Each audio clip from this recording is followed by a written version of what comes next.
Today's topic is on the concept of drawdown. Now, there's a lot of financial calculations and whatnot, but I think drawdown ranks right up there as one of the most important ones, okay? So first off, let's define what drawdown is. Drawdown is the percent change from peak to trough, okay? Now, let me just get that in there. Peak to trough. Peak to trough, that's top to bottom. So let me show you what that looks like on a chart, okay? So let's say we have a graph here, and we have a stock price that looks like this. Here's the peak. Let's just say that's $10 a share. And here's the trough. Let's just say that's $5 a share. The drawdown, in this case, was $5. Or, in percentage terms, it had a drawdown of 50%, okay? So, drawdown is used because it really measures the inherent risk of a stock. Now, I want to be very clear here.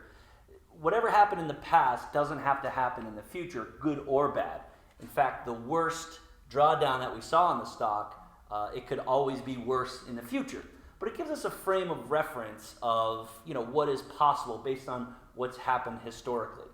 I'll give you a story. When I learned how to scuba dive, I was in Hawaii, 20 feet of water, beautiful white sand below me. I could see the boat above me. And, you kind of had some orientation, like, well, if I sink, I'm only going to here, and I could probably still swim to the boat. Now, when I came back to San Diego off La Jolla Shores, they've got something that's called a shelf there.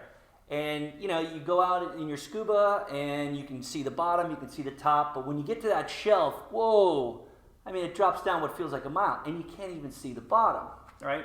And so, as it relates to, you get all disoriented there. You don't know how far you can fall. That's kind of what drawdown shows us, tells us, how deep has something fallen before?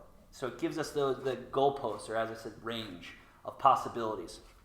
Okay, so you might remember, let me grab in 2008, we remember the financial collapse for those of us that were around for that, and I certainly was. 2008, the S&P 500 was down 38%. Okay?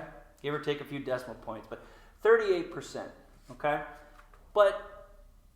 So the drawdown for the year was 38%. But this is not what people experienced, because if we look back, the peak was actually July 2007, okay? And the trough, which means the ultimate low, was March 9th, 2009. I remember it like it was just the other day. Now here's the thing. From the peak to the trough, the decline was 57%. So if you were an investor, let's just say sitting in the S&P or invested in the S&P 500, you experienced a 57% decline in your investment, okay? That's pretty tough to stomach through, okay? Even though people say, well, it was a bad year, the S&P was down 38% for 2008. Whoa. Clients saw their accounts drop 57%, which is why it's important to know what the drawdown is, okay? Now, how this relates to you and your portfolio, you've got individual holdings, maybe stocks or mutual funds or index funds. Each one of those has its own drawdown, okay? What its worst 1 year peak to trough decline was, what its worst, 10-year, or what they also have another concept called max drawdown. What's the worst this investment declined in its entire history, right? So when we look at something, let's say a 401k, a lot of our clients come to us and they say, hey, here's my 401k. Here are the investment options, that I have available to me, okay? Each one of those funds has a drawdown, right? Maybe it's 30%, maybe it's 50% for the S&P fund, maybe the stable value fund, down 10%, whatever it might be. Hopefully stable value fund isn't down 10%, but So we can look at these on an individual basis, but then when we put them together, you get a portfolio drawdown, okay? And let me illustrate that in a separate way. I'm gonna grab a blue marker. So let's just say you had a $100,000 portfolio, and 50,000 or half of it was in the S&P, and we'll just say the other half, 50,000, was in cash. Okay. Now, if we take our example from 2008, the 2007 to 2009, we know the drawdown was 57% in the S&P. But just for easy math, let's just say it was a 50% decline. Okay. And let's just assume, cash has a 0 drawdown component. Okay.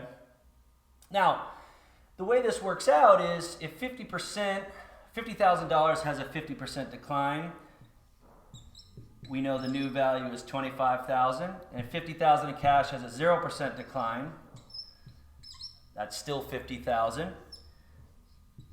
So this $100,000 portfolio is now 75,000. Okay? So what do we know? Math on that, that's the $25,000 decline, and it's also a 25% drawdown. Okay? So, to put this all together, every position at an individual level has their own drawdown, and then when you couple them together, you have a portfolio drawdown, which is the case here. So this is pretty extreme, but it's offset by something that's maybe equally or inversely conservative.